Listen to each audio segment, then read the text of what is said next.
Je vous ai aimé avec une tendresse extrême. Rien au monde ne m'a été si cher que vous. J'ai oublié... Prends ton temps, il faut que ce soit une chose qui te touche. Non pas intellectuellement, mais presque physiquement. Elle est persuadée que cet homme qu'elle n'a pas cessé d'aimer, qu'elle aime autrement, brûlera au feu de l'enfer. Cela la bouleverse. Je vous ai aimé, je m'en rends compte maintenant. Je vous ai aimé avec une tendresse extrême. Rien au monde ne m'a été si cher. Il y a une chose qui manque. C'est le souvenir, tu comprends? Je vous ai aimé avec une tendresse extrême. Rien au monde ne m'a été si cher que vous.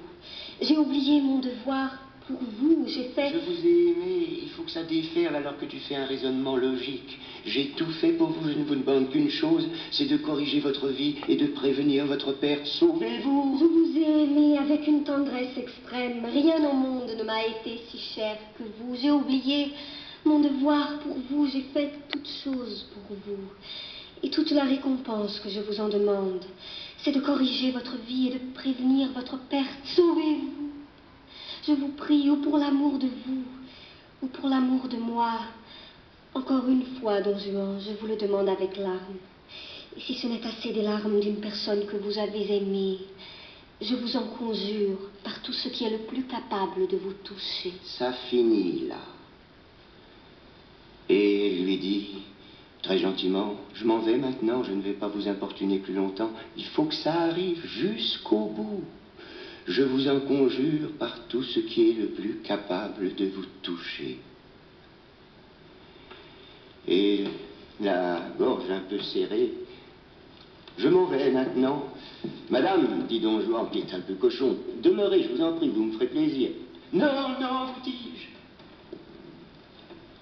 Je m'en vais après ce discours, et voilà tout ce que j'avais à vous dire. Madame, il est tard.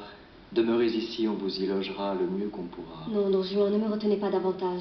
Madame, vous me ferez plaisir de demeurer, je vous assure. Non, vous dis-je, ne perdons point de temps en discours superflus. Laissez-moi vite aller, ne faites aucune instance pour me conduire. Et songez seulement à profiter de mon avis. N'arrête pas!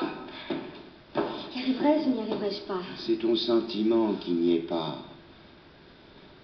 Moi, ce que je voudrais là-dedans... Je suis mieux, mais ce n'est pas assez. Tu es mieux. Mais attention, il faut être ému quand on pense un texte. Quand on cherche un personnage. J'ai peur de ne pas être touchée par le personnage lui-même. Parce qu'il éprouve, c'est tellement loin de moi. Tous les sentiments sont les mêmes, ne te dis jamais de choses comme celle-là. Si l'idée de l'enfer ne te touche pas, qu'est-ce que ça peut faire? Ce sont des sentiments que tu peux très bien transposer. Imagine un autre danger, un voyage périlleux, une expérience mortelle. Et tu viens voir cet homme, mais écoutez, moi je ne viens pas pour... Si les larmes ne peuvent pas vous toucher, je vous en supplie par tout ce qui est le plus capable de vous toucher. Pour arriver à cela, il faut que le sentiment soit plus net. Tu ne l'as pas tout à fait atteint, encore. Mais la technique n'est pas mal. C'est la première fois que j'entends ce morceau, ou à peu près. D'habitude, on en fait une récitation pour la fête de Jeanne d'Arc ou pour la distribution des prix. Je commence à le sentir. Ce n'est pas encore ça. Je n'y arriverai pas tout de suite, ça vient petit à petit chez moi. Il faut que dans 8 jours d'ici, tu me donnes ce morceau. C'est le propre du comédien d'atteindre un sentiment rapidement.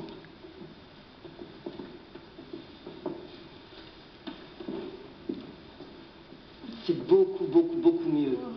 Elle n'est plus maîtresse du morceau. Tu as un contrôle de ce que tu fais, mais ce contrôle n'est pas encore suffisant. J'ai trop de contrôle et pas assez de sentiments. Je n'ai pas encore atteint. Enfin, je suis sur la voie. Mais elle ne pleure pas quand elle dit qu'elle pleure. C'est après qu'elle pleure. C'est ce qui est étonnant.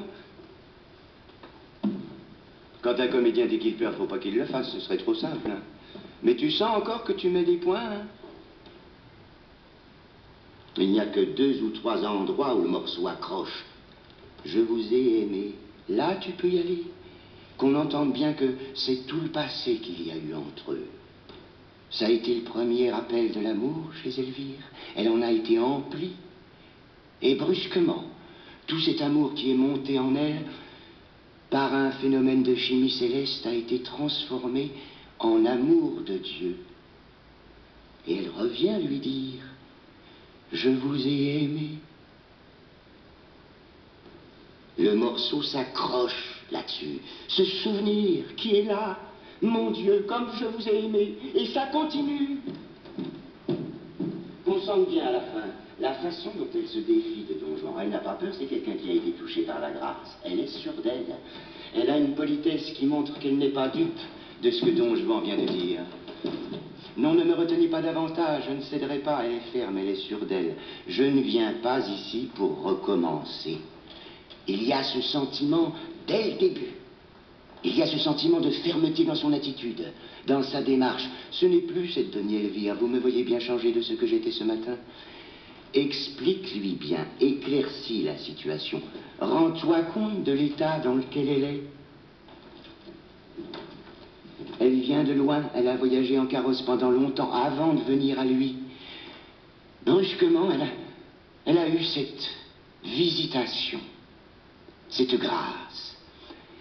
Et la seule chose qui l'a touchée, c'est l'idée du salut de Don Juan, la peur de sa damnation. Alors, elle est partie tout de suite, de nuit, n'importe comment, dans une toilette qui n'est pas de circonstance. Et pendant tout le trajet, elle pense à ce qu'elle va lui dire. Elle sait bien ce qu'elle va lui dire. Elle a hâte de le voir. Elle arrive dans le palais. Elle écarte les gens. Ne soyez point surpris, Don Juan. Je vous ai aimé.